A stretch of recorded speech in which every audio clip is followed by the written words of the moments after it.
Janine, how do we unpack this for the trailer? This is just like well, amazing.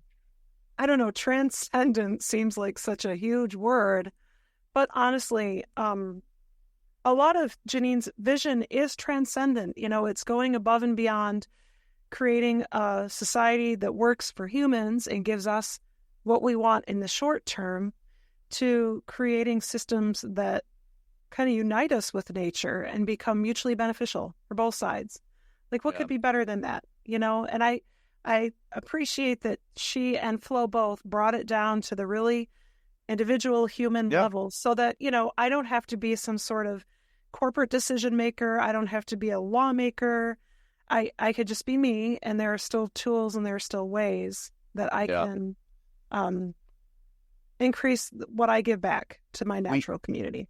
We definitely got micro and macro all in one, podcast here. And I mean, also it was kind of fun. It was like being on a Bill Nye Science Guy episode. And one thing I think that sets up this podcast that you are not going to want to miss, it's so incredible to hear Janine. We do have a manual, I guess a lot of things we talked about before too, like having a religion, which is we're familiar with, and how to operate.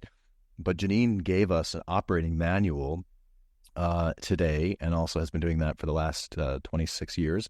But yeah, what was the biggest highlight of today's discussion that people really will want to tune into?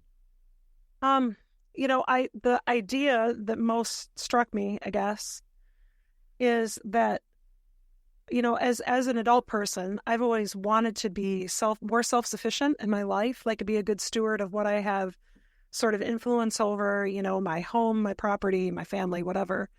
But I had never really made the leap to think, but what am I actually giving back to the natural community that I take so much from? Like, I don't know.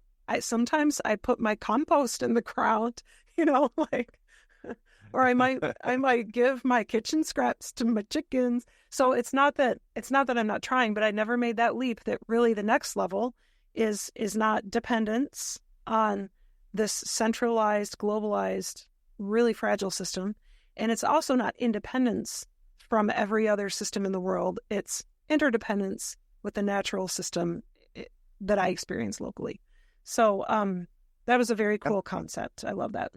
And just to add to that, the idea that we can leave things better, this shift of, what can I bring to the table?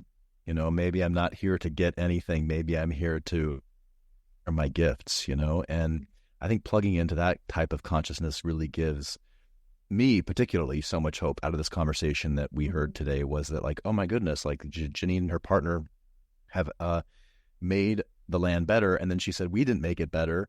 We were just stewards. We worked with the natural processes to make that land better. But we could leave each other. They made a space that was conducive to life, right? Back down to that statement. Right down to her. The topic is really, what would nature do, which is interesting because if we ask ourselves what we would do, obviously all of our training and education and programming has led us to a point that we are not satisfied with. Right. That's not serving us, and that we are nature. Mm-hmm. How do we tap into that and emerge from that space, I think is what you're going to get from this discussion today. And instead of measuring, we talked about this at the beginning, instead of measuring your life in terms of how much gold you've stacked up, which has like pretty much no real use, and I think this happens, we talked a little bit throughout the podcast of the different mindsets that society shifts through kind of, and we talked about being toddlers and then adults, and she said we need to shift from toddler to grandparent like pretty quickly. And when you talk to people who are farther along in life or maybe at the end of their lives, they really are not that focused on, or they don't experience a deep gratitude because they have a really lot of money in their retirement account. They might have deep gratitude for the relationships they've built or the communities they've left behind or whatever, kind of their legacy. The idea of thinking about what kind of ancestor do you want to be? Well, you want to be the kind of ancestor that leaves the planet a better place.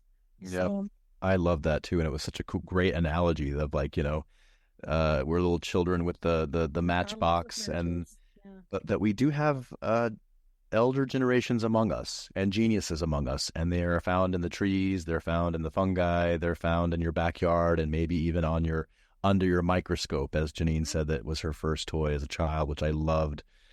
Also, the fact that these heroes and people that we have, and we call them heroes, I mean, they're obviously, as we saw today, they're human beings that just show up, that you and I and Janine and Flo all have arrived at this moment to have these discussions and have a voice at the table, because maybe it's just who we are from, if we go back to our own childhood. And I loved seeing that today. It was very demonstrable in the sense that, Janine has been Janine since she was 8 years old and got a microscope. It's a microscope. It's amazing. So, right. Yeah. Anyways, you're not going to want to miss this episode, right, Beth? No, be there. It's absolutely worth your time. Indeed. And with that, we're going to say thank you so much for joining our show. And Beth's got her sunglasses on. She's ready to go enjoy the summer vibes. Enjoy some nature right now.